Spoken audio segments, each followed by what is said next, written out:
seeing is how we allocated those commitments at the bottom had changed. We had, Okay. looking at the difference. So maybe I didn't read it right, which is good. Yeah, we've moved over $3 million into the increased sped from at adoption, it was in restricted, now it's in unrestricted, and so the state mitigation commitment went down. Okay. That's the change. Okay, good. Just okay, how we so allocated it. our total costs haven't gone up that Correct. much. Okay, Yeah. thank you. No, that the total cost here, expenses will be reflected here, and as we discussed, some of that's matching revenue and expense. Okay, get back to where we left off. All right, MYP, we're good. Okay. Forecaster, updating the forecaster, which is a visual representation of our multi-year projection. So as we put on the top, there's the ending balances in that grid at the top. So the dark blue line is reflective of the adopted multi-year projection from June, and then the adjusted current year budget, the first interim, is the light blue line below that. Okay, so that just graphically represents our MYP, the black line there being that we just averaged out the minimum reserve there to have a straight line across, and as long as the blue line doesn't touch the black line, we would be fiscally solvent. Any questions on the forecaster before I move on? All right, I'm going to keep updating it and showing it.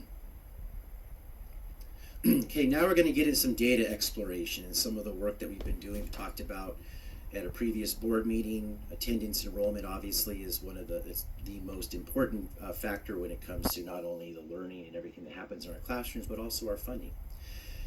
So first on the left here, something a little bit of a I would say is not necessary. We talk about our enrollment decline, and certainly we've had that. We've talked about our projected enrollment came in less than our actual enrollment came in less than our projected enrollment.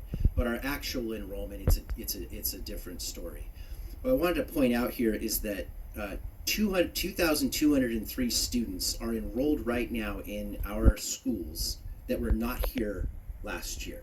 Okay, so new students to us. They were not our students last year. They were our students this year, okay?